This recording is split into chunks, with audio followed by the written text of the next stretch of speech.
Bande konanga ba Congolais partout dans le monde.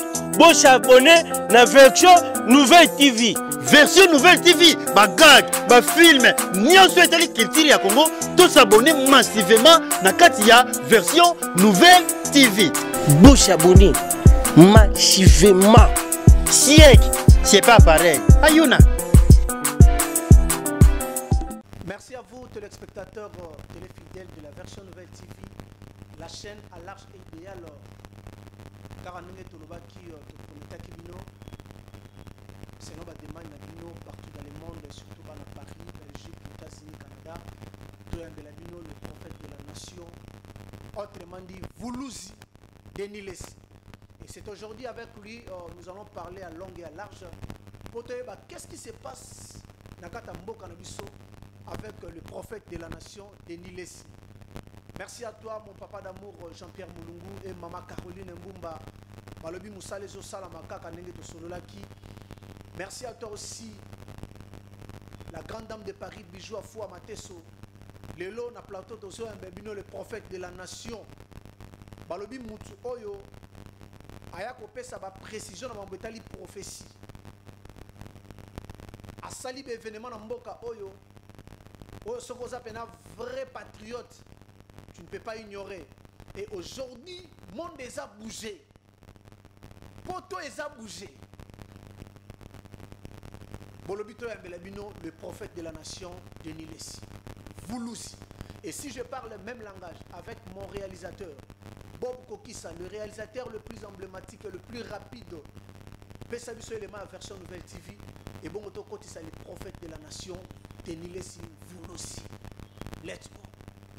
Version Nouvelle TV oyo kantangwa nanga nyonso awe information awe actualité ya bien awe mama nyonso awe. Merci Nabino Bana Poto Bosenga Kito Yambela Bino, les prophètes de la nation, papa Denis Lessi, Bana version Nouvelle TV. Si vous constatez que tout ça n'a pas na plateau, l'entrée émission Nabiso jeudi. Bonjour papa. Bonjour. Bonne santé na yo, santé église. Bonjour. Bana poto ba déranger biso trop, surtout na Paris, Belgique. Balobi actualité na poto Nicolas Komika pasteur de Nilis. Ba yebité o renouveler, ba yebito simbi wapi po yo ba koselo maramba forme nyonso. Toni to ba papa o renouveler ton deni. Bon Nzambe.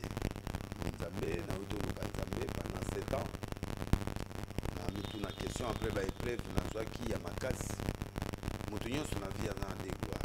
Ana première gloire, na seconde gloire. Nzama pesa 2 fois opportunité à remarquer.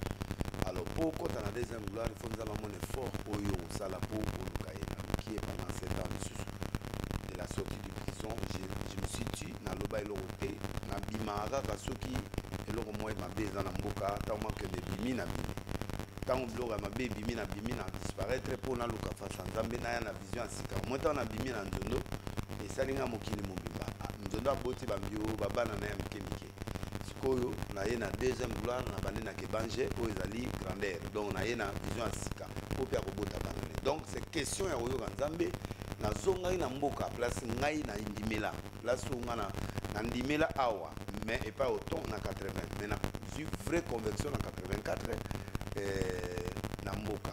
Donc ce qui fait que na zongela ki isika na kutana Nzambe betel langa j'allais laisser même en église na 80 to yebi Nzambe mais moi le nakati moi le libana tozoteya moi le nakati moi le libana na 84 na kuta na Nzambe ya papa Botomvia Alexina Nzambe aza nyoki perspective na ngami balé parce que liboso eza Charles Lessi mto akabranga aza amemanga na losa oyo vraie conversion ce que père oncle de mtaoteya ayo kolongola na kati ya mabe na mboka na kima Kinshasa ayo oteya ngawana abi ko kantate oza Jonas ato kimi de amemanga na vraie conversion a formé nga. Et il a fait de moi un prophète par le Saint-Esprit parce que dans le Bible, il y a prophétique. Tu es un prophète. Voilà, formé pendant 2 ans dans Zamba. Alors, la Titi Naïe, Tito Kenda, qui a formé dans la classe, Ti Naïe Kishasa. Donc, na wuti sikolo, na kwisa Jésus. Na wuti okota na suna Jésus, ya ona yé. Na ebi la mona ne l'autre parce que Zamba le mina tu seras 10 fois ce que tu étais auparavant. Donc, oh yo zo monana. Ils ont fait. Pour ceux qui ont renouvellement à qui c'est.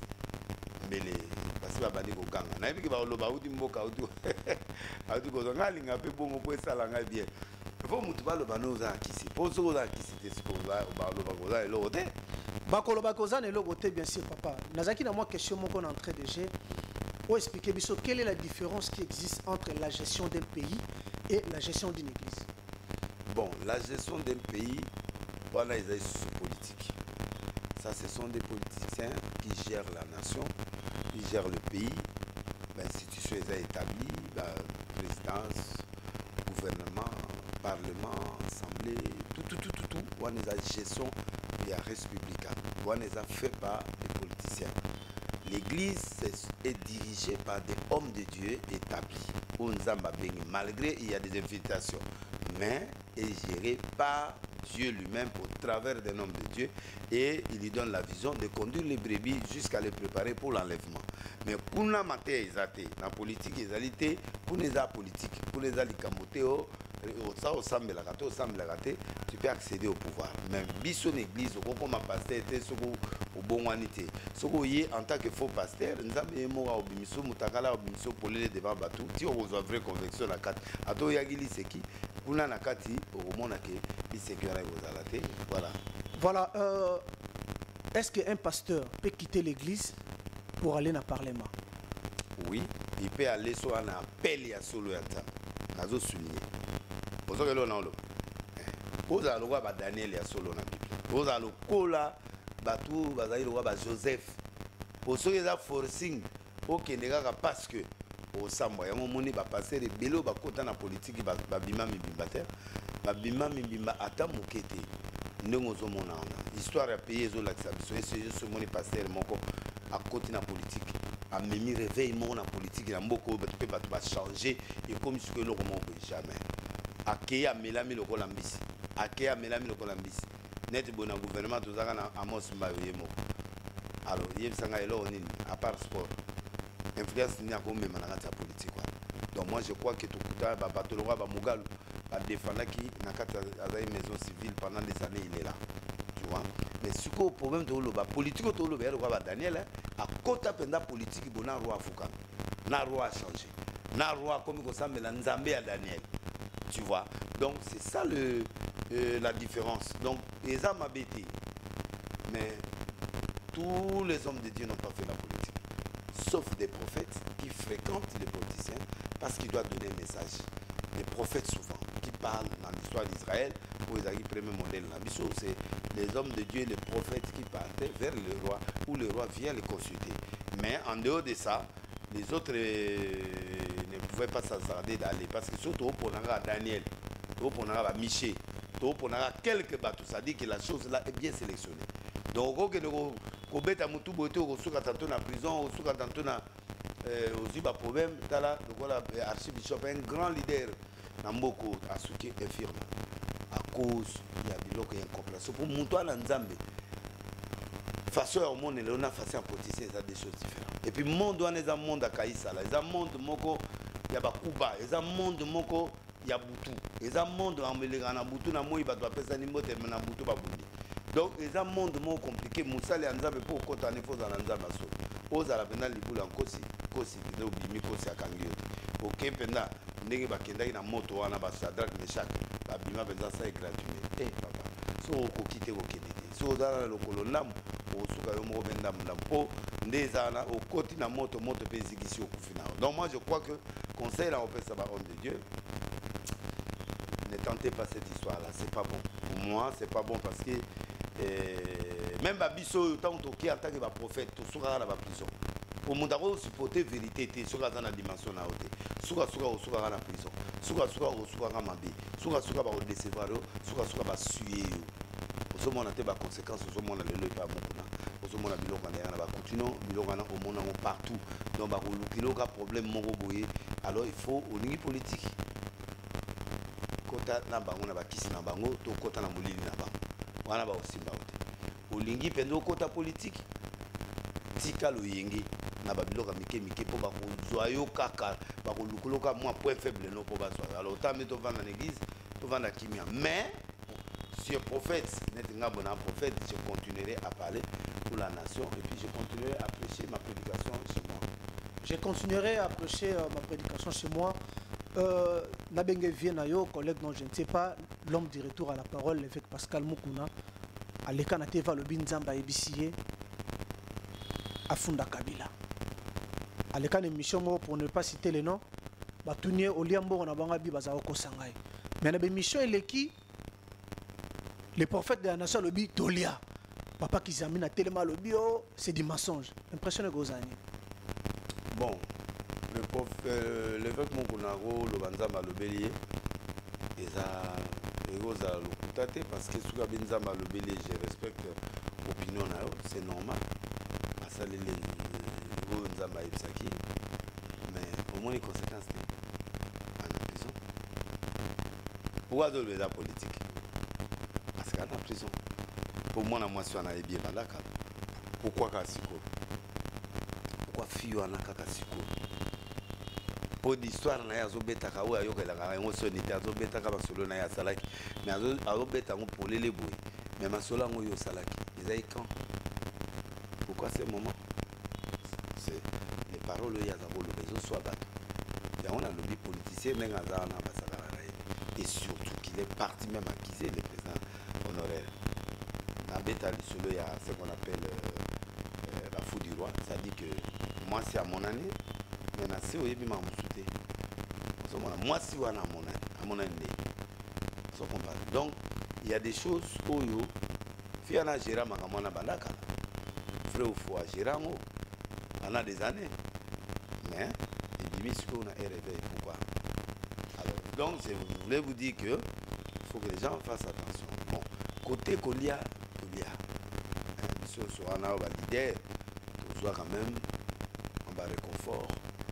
Moi, projet tout ça là qui va faire ce moyen, il faut être reconnaissant avec le président honoraire. Moi, je suis très reconnaissant avec lui. Bon, pourquoi mais ngana wanganite ponga mona zala yoan na za kabilicité na kangama na papa na ye na kangama pa na ye moko. Donc humainement parlant na olingete, mais en tant que prophète na olingai parce que il nous a fait du bien. Après ça, il y a possibilité au coma. Pour ça, la ministère de la religion, tout échoué, moko. Après ça, il y a possibilité au ça, la projet pour tout le monde, tout ça, la projet à venir de tout coca qui a monté. Donc, moi, je ne trouve pas que ma baie Yakabila, bon, sur le plan gouvernant, qu'on gouvernait, on se banal, le moumati, le l'homme, tout le monde, a bâti Ndambo, a bâti 1%, a bâti 1%, pour Banda, tu banais pas le moum avant que tu Kabila, Mobuta Zayoa, a tourné, moi, parler du peuple, moi, l'homme, soit sali. Oyo pe kuna pe le monde pe banaï ba poser pierre. Kabila pe a posé pierre, Moutounion ça posé pierre. Moutoumon to loba a gagné à 100% bana mboka indépendance, a gagné nyo so azati. Même le président Félix Ndenga za ko bundana. Donc azo bundana, mais essentiel est que tous autres qui ka kanda munda mutito koma.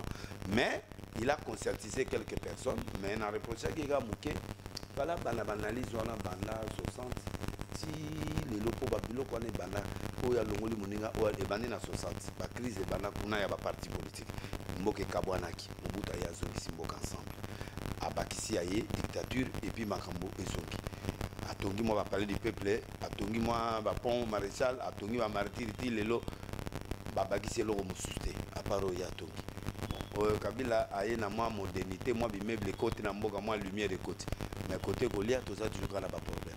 Alors papa Kabila et puis n'était au Kangabatu quand papa Félix Abandi Boiti suka suka babomier. Bon, yekuta ozo moi raison pour asega 3 ans. Moi to Kangabila na ye ezalagité. Mais les restes au union so batikali basi lisaki ba mandat. Alors le quoi ba aussi ça mama ba guerre a irenir moka. Oyo pe aye coroné yeko betaye. La coroné beti li suto ba so banido ndeza boye. Azupe a eu des difficultés, pe bamboka nde tout ça, Congo ezali occupé, Congo baboto libiso na Zambie, baboto libiso na Brazzaville, baboto libiso Congo un peu partout. Ba Rwandais, ba tuana nyonso bakangi kangi mo ba parti ya mboka. Congolais au lieu tout que na buzo ba o toujours ça la mikolo tout ça la concentrer pour tout récupérer d'abord mabele na biso et puis vie sociale les onga normal. Tant que tout ça na biloko na mboka na biso ça occupé, c'est difficile. Armée on il faut monga bima chaque jour monga il fallait ça la bidjao. Mbongo on il faut kene na armée. Pour bidjao na eza o ba boteli mboka faut monga bima ba défendre mboka. O ngé ya na biso golia donc au lieu tout marché mpona bato wana tosima minduki bana bagene bakota armé mpo bano défendre mboka totikani na bapillage ya kobubuka bandako ya kosala banani.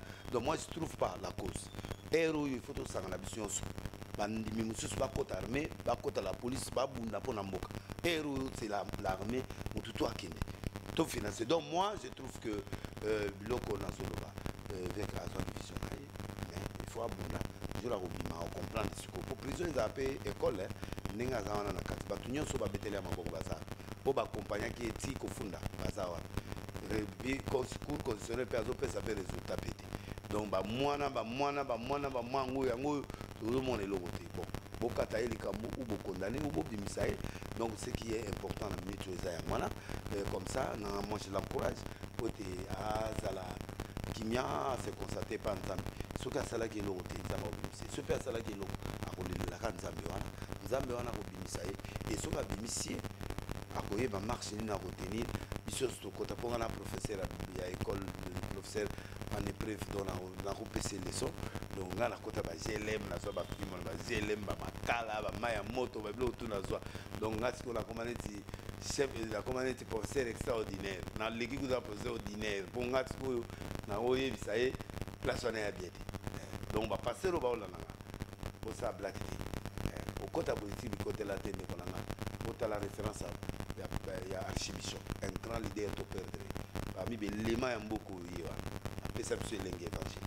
Donc c'est un homme que j'aime beaucoup. Donc je crois que il faut tout ça l'attention kolia toli moto ya motifa wangana eza droit na ye mais toliaki esili toliaki to mpe mamukie dû par relation mpe ye paza na mwa mituna mpona le prophète de la nation. Dans la vie il faut être reconnaissant soko oliaki ndimaka naliaki na sentir rien akowangana bapasteur bote ya biso la reconnaissance mais apparemment c'est comme si na mowakolia reconnaissance eza te.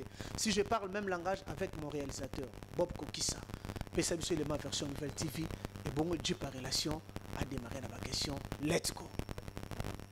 Version Nouvelle TV oyo kantangwa nanga nyonso awe information awe actualité ya bien awe mama ye nyonso awe.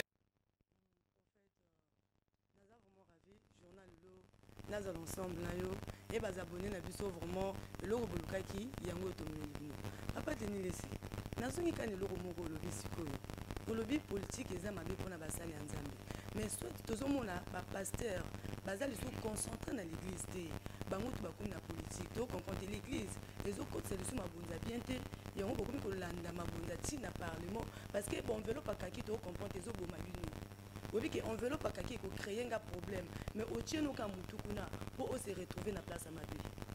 Bon église banakala epesaka nango mbongo te.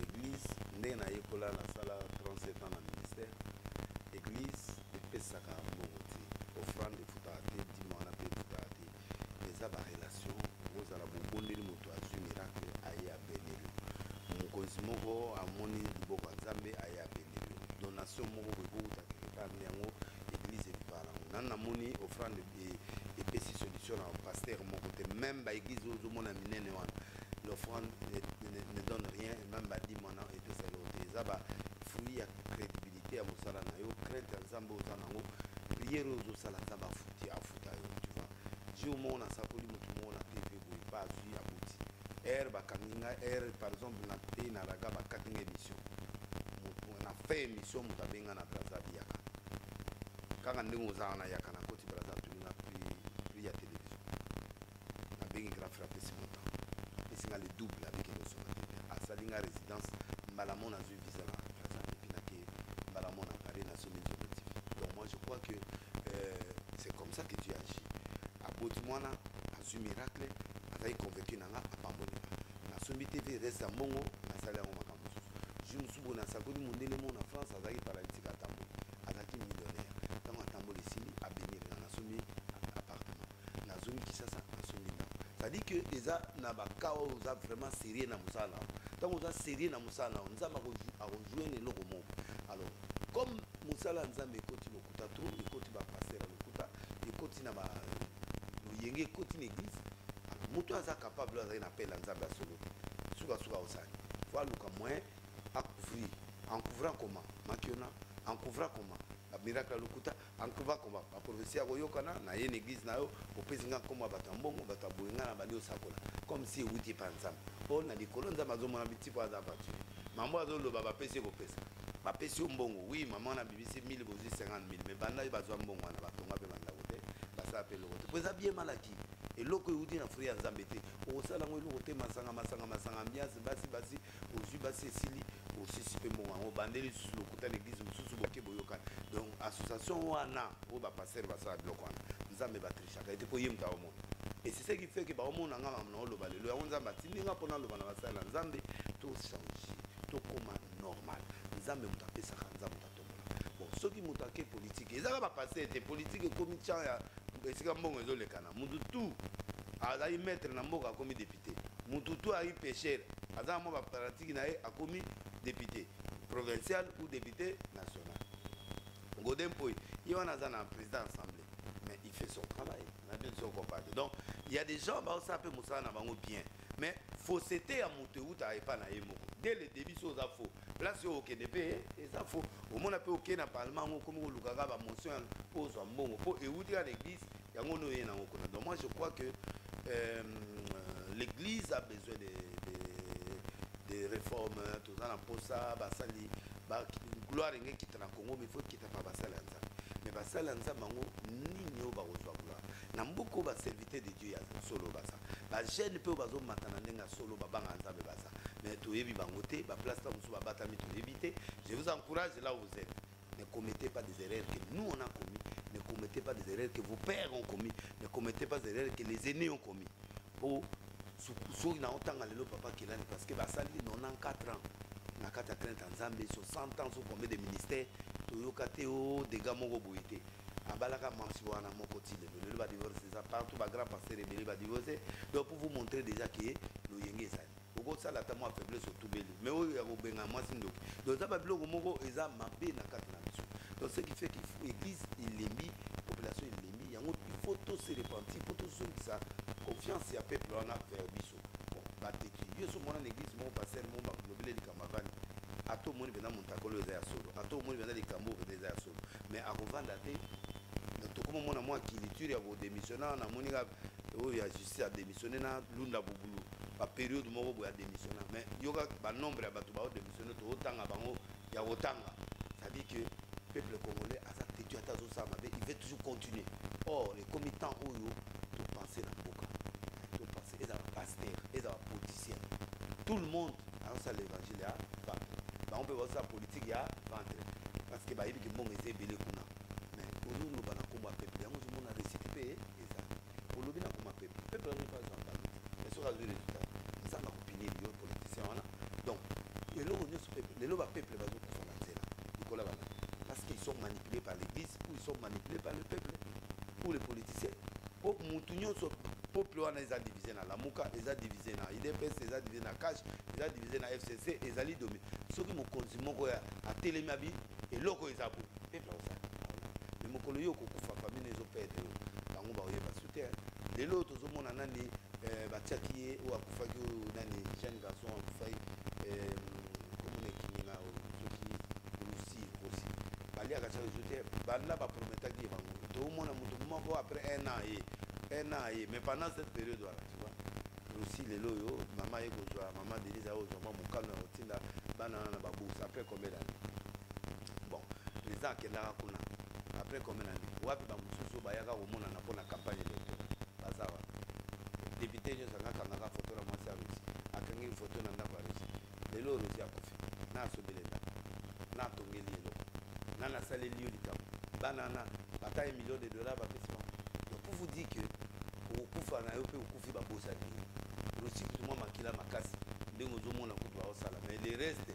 okufi ba bwaki yo na kikole esili famille ba bosa ni ma 20 ba pesa mino bobetani makofesi mon frère il est temps total mboka na biso eza occupé na ba soldats étrangers ba zuboka tokota ba soldats bokoma na bokota ba policiers bao baza makasi bana na biso ole tosaki kuluna tokota kanano pour que nous longola mboka ole ke totambola mpona kobuka bandako ya bato non n'accepte plus les manipulations de l'église n'accepte plus les manipulations ya peuple ya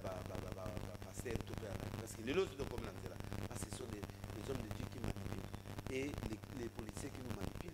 Donc il faut autre et là on a que ça intérêt dans la carte déjà parmi nanga on retrouver les au lia peu frita on pété ba on ça non pété ba on peut sauver musala donc ba tu belé oh non il y en a qui sait ah c'est un oga yom do commencer yo za ki penza ba bengi na mboka pe okoma pe mutu tambola na ba cause bien nzalea na mboka ma biloko ya boye mboka ba mboka na biso on marche contre pour mondele ou na bato na mona que doit contre puis dozu to kei ko sala ndimo mona ka ba rwande ba yakawa ba bengana ka bango si ba ki ça c'est un mouvement ozo mona ke bato ba moni place mendo to na ba guerre na frontière to ke no tambola pona rosa c'est nati pour rosa razana mutasini sini angundena a président république té donc il y a question moka est-ce que yo yebi président sini à Brazza yo président sini en France to yebi président sini en Rwanda to yebi même yeti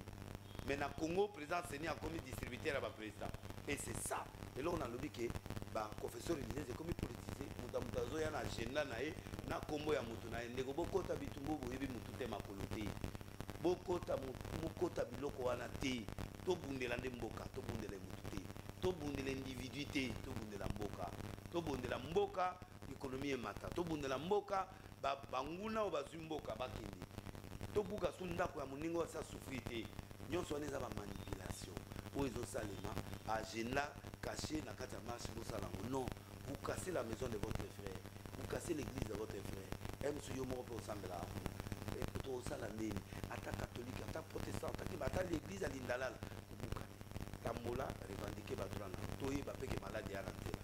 Donc quand on fait ça, on doit obéir au chef, on doit obéir à la nation, on doit faire. On ne peut pas désobéir na malobo au chef après ça qui. Donc batoazo tambola, batoazo ba marche et à droit na biso. Mais tout c'est la maladie ici. Tout c'est la biloko ikende.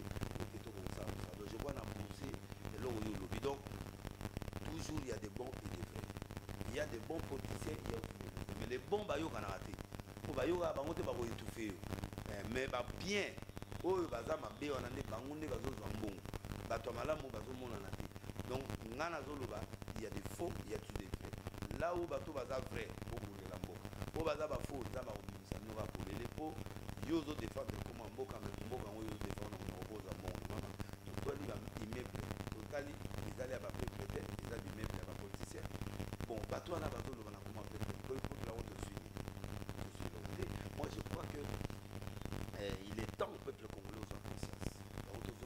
Mais la mission, il y a sous tout ce qui est tout ce qui est erreur. Moutako mona que ah mouto a sali erreur. Vite à se réfléchir. Nous avons que toujours déméré quand la cata erreur. Et l'église est politisée, ba politique, ba kaboli biso, ba yeli biso, ba bongo, ba yeli biso, ba biloko ezo kabola biso. Or biso faut la ini tout bima na ba réunion avec des solutions.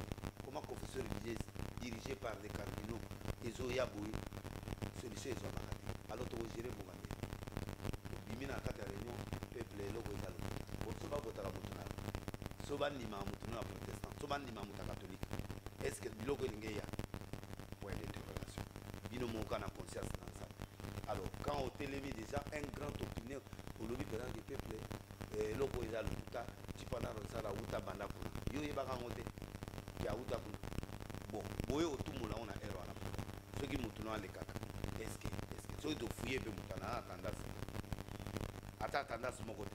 C'est pourquoi il faut s'aimer et comment le comment protéger la loi et pour protéger les enseignants comment distribuer la présidence en comment un citoyen congolais qui gère un système. C'est-à-dire que bah tu vas contre quoi mon boya comme Jésus. Jésus a dit azaka kamutu. Rosa c'est un citoyen congolais. Congo mongo boy aza ayebi musala.